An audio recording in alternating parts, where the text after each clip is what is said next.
اهلا بكم في برنامج العالم، وتنسوا اشتراك ولايك وتفعلوا الجرس ليصلكم كل جديد. فيديو النهارده عن احمد دودار. يعني احمد دودار ده بيتكلم عن النادي الاهلي اكتر من ناديه.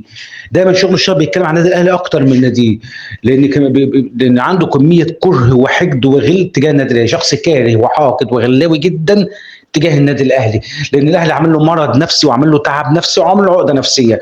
طبعا هو بيثير الجدل بكلامه اللي هو منتهى التعصب فتنه، والغريبه اللي هو بيطلع في الاعلام وامام مشاهدين. لان غريبه كده لو واحد بيطلع امام مشاهدين وبيعمل تعصب فتنه في المصريه. طبعا هو احمد وداد بيحب الترند واللقطه. طبعا احمد وداد طبعا بيقول كلام بشع عن النادي الاهلي، كلامه غير محترم عن النادي الاهلي، كلامه بينم عن التعصب فتنه.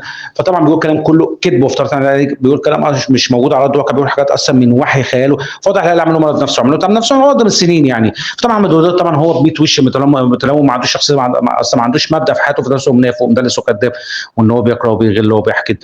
والشرم تجاه النادي الاهلي عملوا مشكله وعملوا عقده من السنين، لان هو بيقرا وبيغل تجاه النادي الاهلي. طبعا في فيديو لكم بجد والله العظيم حاجه كميه كره وحقد وحاجه في منتهى الكذب وحاجه غير محترمه، حاجه في منتهى التعصب فتنه. تعالوا شوفوا معايا كده. البطل نفسه يتلغي. النادي الاهلي هياخد الدوري؟ لا ما تاخدوش، ده موسم استثنائي.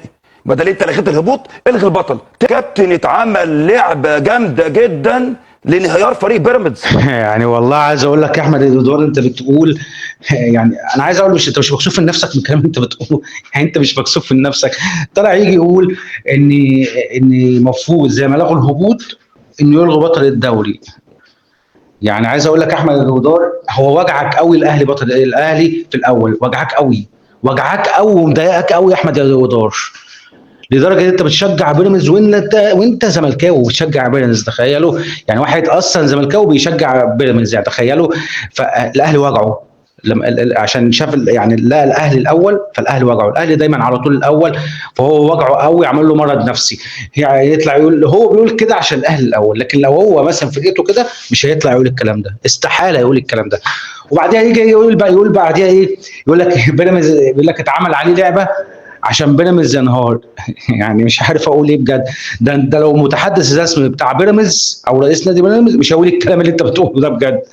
ده ايه الدفاع ده تحس ان انت اصلا من مشجعين نادي بيراميدز، او من حتى من الاداره بتاعت بيراميدز. يعني واضح جدا يعني يبقى انت بتقول زملكاوي على اي اساس؟ انت بتقول زملكاوي وبعدين تقول مش واضح. الاهلي عمل لك مرض نفسي يا احمد الدودار، عمل لك عقده نفسيه، لدرجه ان انت بتشجع مش ناديك، انت بتشجع نادي تاني اللي هو بيراميدز. فانت مخليك الاهلي عامل لك عقده نفسيه على طول دايما يعني، وبتقول كلام اصلا من وحي خيالك وكله كذب في كذب في كذب في كذب. فانت لدرجه اللي انت اصلا عايز بيراميدز تبقى. عايز اقول حاجه لاحمد دودار، يعني احمد دودار اصلا انت اصلا مش في القصه. يعني الموضوع ما بيننا وبين بيراميدز، انت ايه يعني ايش دخلك في الموضوع؟ انت مالكش تتدخل في الموضوع. يعني انت اصلا مش في الموضوع يا احمد دودار. الاهلي وبيراميدز هم اللي في الموضوع، لكن انت مالكش دخل بالموضوع خالص. فطبعا هم دايما كده، هم دايما كده، اي حاجه ضد النادي الاهلي يخشوا فيها على طول. لكن بقى يركزوا في، لا ما يركزوش في الحاجات دي. هم يركزوا ازاي يضروا النادي الاهلي ويعملوا اي حاجه. هم كده دايما من زمان، هم على كده. احمد وداد طبعا هو بيقول يعني بيحب، طبعا احمد وداد طبعا بيثير الجدل بكلامه اللي هو منتهى التعصب والفتنه. فطبعا احمد وداد طبعا هو بيحب الترند واللقطه. طبعا احمد وداد طبعا هو كاره للنادي الاهلي وحاقد على النادي الاهلي. احمد دودار، اعرف حجمك قبل ما تتكلم عن النادي الاهلي. استني في حلقه بكره من برنامج العالمي. السلام عليكم. كل يوم رايح للأهلي أنسى